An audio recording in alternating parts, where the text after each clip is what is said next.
Eu vou dar início nessa pintura aqui desse rosto, dessa pele realista, utilizando o giz pastel seco, dessa cor creme. Tá escrito nele que ele é um tom de amarelo ocre amarelado, algo assim. Mas, sinceramente, comparando com os tons de lápis de cores, ele lembra muito aquele tom do creme. E também a gente tem que levar em consideração o seguinte, que assim como os lápis de cores, os giz pastel seco também tem variações. Vamos lá, por exemplo, ó, um tom de bege com uma leve gama de cinza, ou seja, aquele bege levemente acinzentado no nível 1, no nível 2, e depende muito também da empresa, né? Tem empresas que irão disponibilizar muitas variações dessas cores e tem empresas que vão limitar isso um pouco mais, tá? Então cabe a você conhecer as cores não somente através do nome dela, mas em relação à aparência dessa cor. Por exemplo, você bater o olho ali naquele giz ou naquele lápis, saber mais ou menos qual cor que é aquela. Então é muito importante você entender isso aí, tá bom? Agora eu vou utilizar o pincel para espalhar esse pozinho de giz. Tem várias formas de trabalhar com o giz pastel. Essa aqui é uma delas que eu estou te mostrando. Eu vou trabalhar com esse pincelzinho que tem uma cera levemente macia para espalhar o pó do giz. E inicialmente parece que vai ficar tudo manchado, tudo ali estranho, né? Porque quando a gente passa o giz no papel, ele solta bastante pó. Mas de acordo com que eu fiz a mistura dos tons do creme com esse tom de bege meio acinzentado, eu consigo deixar uma tonalidade levemente naquele aspecto de pó de arroz, sabe? Fica bem bacana. E vou aproveitar para realçar um pouco do tom preto do cabelo dela. De acordo com que eu vou trabalhando ali as cores do pó do giz pastel seco, eu também vou reparando aonde é necessário aplicar mais lápis de cor para tentar voltar com a tonalidade mais escura da cor, deixar aquele contraste mais realista.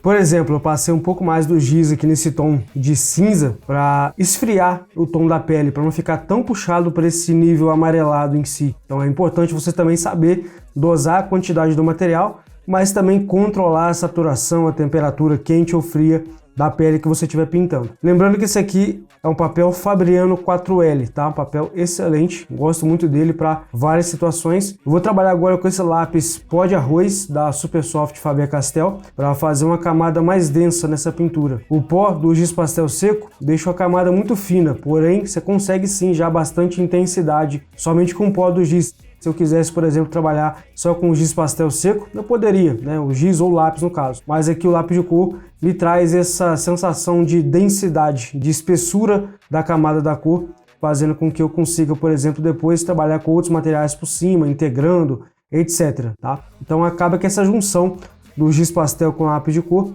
dá super certo. Vou trabalhar com um pouco agora do policromos na cor marrom, abaixo dos olhos dela, seguido do ocre queimado, tá? Policromos marrom e ocre queimado para deixar essa pele um pouco mais viva naquela região da maquiagem dela abaixo dos olhos, na pálpebra inferior.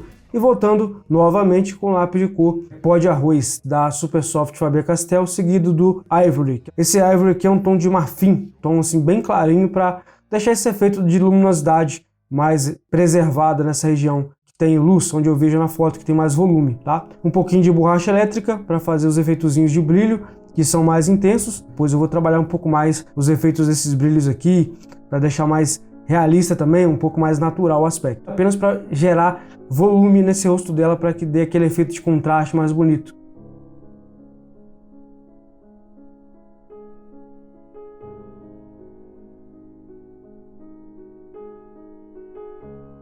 Depois eu utilizei o lápis de cor branco, Polychromos ou Prismacolor Premier, não tem tanta importância assim. A vantagem do Prismacolor é que ele vai fazer com que fique mais claro ainda o efeito de onde eu utilizei a borracha elétrica, mas ao meu ver aqui tanto faz, tá? Agora um pouco do lápis de cor cinza claro. Esse cinza claro ele é para fazer aqueles efeitos de sombras que eu tenho de ondulações do rosto, de formas e formatos do rosto, da expressão facial em si. Ele é um lápis mais neutro, apesar de ser claro, ele não vai ficar totalmente invisível, vamos dizer assim, a utilização dele aqui, porque não fica nada muito forte, não fica aquele negócio marcado. Então o cinza se encaixa muito bem para esses efeitos. E é claro, tudo é controle do peso e da leveza da mão. Se eu quiser escurecer um pouco mais, eu pressiono mais o lápis. Se eu quiser mais fraco o efeito, um pouco mais claro, eu faço mais de levinho. Seguido novamente do lápis de cor pó de arroz, depois o cinza, vou alternando até fazer com que essas manchas se integrem e fique mais natural, um efeito mais fotorrealista. É claro, vou escurecer um pouco mais esse efeito aqui da pele ainda, né, gerar mais sombra nesses pontos, porque eu percebo que na fotografia tem mais contraste do que está aqui no momento. Agora com esse tom de rosa médio, tá? Não é aquele rosa nem clarinho demais e nem o mais escuro, é um rosa médio da Faber-Castell Polychromos. Vou utilizar para esquentar mais essa pele, tonalizando mais os efeitos da pintura, deixando aquele aspecto da maquiagem em si, No caso desse rosto que eu tô fazendo aqui, né, a mulher tem um efeito meio de maquiagem. Então eu vou fazendo de tal forma que eu chegue mais ou menos a esse resultado. Esse lápis de cor Ivory aqui também é bem legal. Esse tom que você tá vendo que é mais clarinho. Depois eu utilizei o branco, mas antes eu utilizei ele. Ele é bom porque não fica tão branco quanto o lápis de cor branco, né?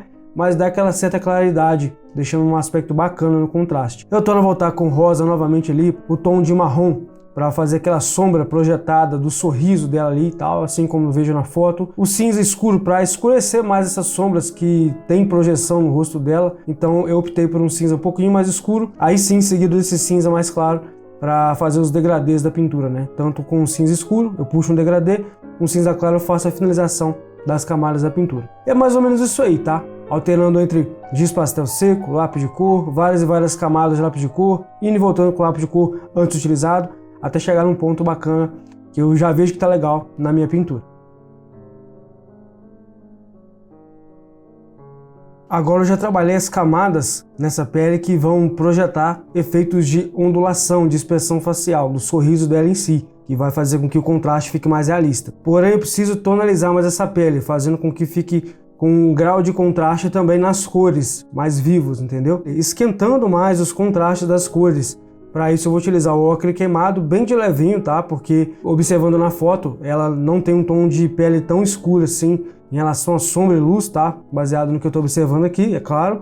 Mas sim, é necessário trabalhar mais as cores para elevar o grau de saturação dessa pele, esquentando um pouco mais o efeito dela. Então trabalhei com o ocre queimado e depois um pouquinho do lápis de cor pó de arroz. E aí quando eu ver que é necessidade, eu volto com aquele tom de cinza, bem de levinho também, trabalhando com um movimento mais circular, um pouco mais controlado. E se eu achar que passou alguma coisa do ponto, eu posso utilizar esse Ivory, que é um tom meio de marfim, para fazer com que fique aquele aspecto de pele um pouco mais limpa, um pouco mais uniforme. Esse tom de marrom também, bem de levinho, quase eu não encosto tanto assim a ponta do lápis no papel. Eu também utilizo para escurecer o grau de profundidade do aspecto da pele dela em si. E se você quiser aprender essa técnica comigo, utilizando pastel seco e lápis de cor, clica no link da descrição para conhecer os meus cursos de desenho realista, tá? Nesse mês de outubro agora. As promoções se encerraram no mês de setembro, mas ainda assim vale super a pena porque os cursos têm um valor bem acessível. E essa técnica pastel seco é bem interessante porque ela vai ajudar você a otimizar mais ainda o seu tempo e maximizar o seu desempenho ao fazer um desenho realista colorido. Eu me arrisco a dizer aqui que você conseguirá otimizar o seu tempo em até 60% se comparado com 100% lápis de cor. Então eu vou continuar aqui agora com rosa, esse rosa que eu já utilizei anteriormente, apertando um pouquinho mais, tá? Nesse caso aqui eu quero elevar o tom rosado da pele, então eu posso pressionar mais. O mais legal é que o papel não desgasta, não rasura, a pintura não chega naquele ponto de ficar meio encerada, então isso é muito legal. Eu consigo trabalhar várias e várias camadas com facilidade, sem ter que apertar o lápis. Então é uma técnica muito interessante, tem muitos alunos que estão curtindo bastante. Eu vou apenas arrematar essa pele agora com o ocre queimado, voltar com o lápis de cor preto e algumas regiões do cabelo dela ali. E tá aí, tá? Deixa o like se você curtiu, se você gostou, se inscreva no canal e ativa o sino das notificações. Um abração e até um próximo conteúdo e um próximo vídeo. Valeu, falou!